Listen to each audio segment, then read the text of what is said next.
নমস্কার বন্ধুরা, আশা করি আপনারা সবাই খুব ভালো আছেন আর আপনাদের আশীর্বাদে আমাদের দিনগুলো বেশ ভালোই কাটছে। সকাল থেকে আজ আর ভিডিও করা হয়নি। আসলে কি, রোববারের পরের দিনই ওই ছুটি রেস্ট আর কাটে না, সকাল থেকে কোনো কাজ করতেই মন চায় না।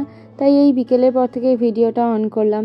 আর এই দেখুন, রান্নাঘরে এসেছিলাম, মামনি বললো একটু তরকার ডালটা ভিজিয়ে দিতে, আজকে রাতে একটু তরকা বানাবে।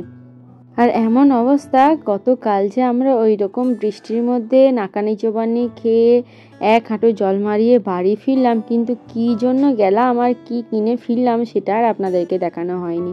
আজকে সময় পেলে দেখাবো। এই দেখুন, তারপরে আমি দেখলাম যে পাকুম আবার ঘুম থেকে উঠে পড়েছে, তাই ওকে নিয়ে আমি এখন যাব ওপরে।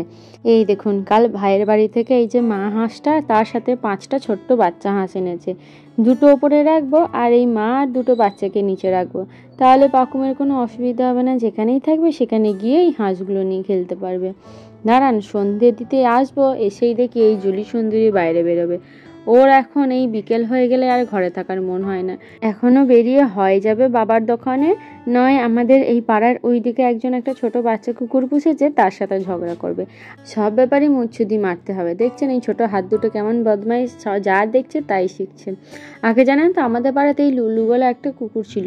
ওই কুকুরটা লালিরই বোনের বাচ্চা, ওই জুলির থেকে 1-1.5 মাসের বড় ছিল। কিন্তু লুলু জুলিকে এত মারতো, যখনই দেখতো দুজনের মধ্যে মারামারি লেগে যেত। এখন আর লুলুটা আসে না, হয়তো আরও বেঁচে নেই, কারণ হঠাৎ করে একদিন সকাল থেকে দেখছি ওর আর পাত্তাই নেই, ওকে আর খুঁজে পাইনি। আজ প্রায় 2-3 বছর হয়ে, 2 বছর, হ্যাঁ 2 বছরই হয়ে গেল। সেই দিনের পর থেকে লুলুকে আর কোনোদিনও দেখিনি। আর এখন এই জুলি পাড়ার শের হয়েছে, যাকেই দেখে গিয়ে মারতে চলে যায়। সন্ধেবেলায় তরকা বানাতে গিয়ে দেখছে মামনি পেঁয়াজ নেই, তাই আমি পাকুমিকে কোলে করে নিয়ে আসলাম জেঠিমার দোকানে। সেখান থেকে প্রয়োজন মতো পেঁয়াজ নিয়ে চলে এসেছি। তারপর মামনি সব গুছিয়ে গাছিয়ে নিয়েছে, কেটে কুটে। আগে থেকে এই যে ডালটা আমি ভিজিয়ে রেখেছিলাম, তারপর মামনি কুকারে সিটি দিয়ে নিয়েছে, পেঁয়াজ কেটে নিয়েছে, আর এদিকে টমেটো, আদা, রসুন, কাঁচা লঙ্কা, আর সাথে মামনি একটু চিকেন রেখেছিল গতদিনের ফ্রিজে, ওইটা একটু দিয়ে দেবে, আর ডিমটা দেবে। এই দেখুন, আজকের কিন্তু আমাদের সন্ধেবেলায় হয়েছে তেলকাণ্ড। মামনি এই যে তেল বার করে নিয়ে, তেলটা যেমন জায়গায় থাকে যথারীতি সেখানেই রেখে দিয়েছিল।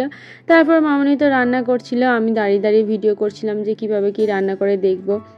তো মামনি আগে পেঁয়াজটা ভেজে নিয়েছে তেলে, আদা রসুনটা বোধহয় দিয়ে দিয়েছিল, আর সাথে একটা বাটিতে ওই তরকা মশলা নিয়েছে, আর একটু মেথি পাতা বার করে নিয়েছে। আমার তো আবার মেথি পাতার গন্ধটা খুবই ভালো লাগে। আর নিচে পাকুম আমার কোলেই ছিল জানেন তো, কিন্তু বদমাইশি করছিল, কোল থেকে বারবার নেমে যাচ্ছিল বলে নামিয়ে দিয়েছি। ও মা, ওর অন্য কোথাও কোনো ব্যাপার নেই, ঠিক যে জিনিসগুলো নিতে বারণ করা হবে সেইগুলোই নেবে। বিশেষ করে এই যে ভেঙে যাবে যে জিনিসগুলো, কাঁচের এই যে কড়ির প্লেট, ওইগুলোই বারবার হাত দিয়ে টানাটানি করছিল।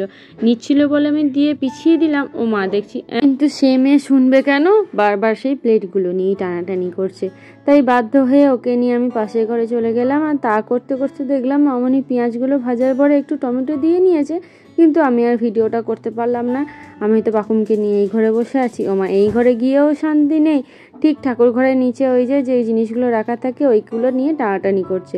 প্রথমে এইটা নিয়েছে, এতে আবির ছিল জানেন তো, সেই আবিরটা হাতে লাগিয়েছে, তারপর নাকে মুখে তো লাগিয়েছিল। তারপরে এই যে পাশে একটা বালতি রাখা আছে, এই বালতিতে আসলে প্রতিদিনের শুকনো ফুল আমি ফেলি, তারপরে ধূপের প্যাকেটগুলো ফেলি, বারবার ওটা নিয়ে টানাটানি করছে। আর দেখুন, আমি বারণ করছি বলে কেমন হাসছে, আর বারবার আমার কাছে চলে আসছে আমাকে তেল দেওয়ার জন্য, আবার গিয়ে হাত দিচ্ছে। এত দুষ্টু হয়েছে, কি করে যে মাকে পটাতে হয় বা অন্যকে পটাতে হয় সেটা কিন্তু এখন থেকেই শিখে গেছে। দাঁড়ান, গন্ধটা ভালোই এসছে তরকারি, গিয়ে দেখি মনে হয় হয়ে গেছে। এই দেখুন, ভালোই কিন্তু হয়েছে। এই তরকার সাথে একটু রুটি হলে কিন্তু বেশ ভালোই জমে যাবে। দাঁড়ান, আটাটা একটু মাখিয়ে নিই।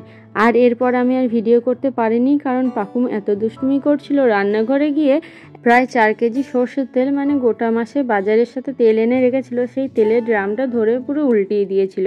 কোনো রকমে যতটা তেল নেওয়া সম্ভব ততটাই তুললাম।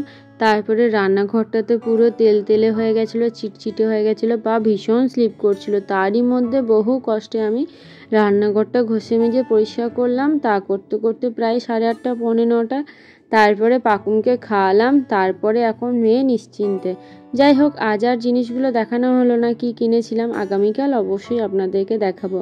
তাহলে বন্ধুরা, ভিডিওটা এইটুকুই থাক। ভালো লাগলে একটু কমেন্টে জানাবেন, সাথে একটা লাইকও করে দিন। আর আমাদের চ্যানেলে প্রথম এসে থাকলে আমাদের চ্যানেলটা সাবস্ক্রাইব করে আমাদের পাশে থাকার একান্ত অনুরোধ রইল।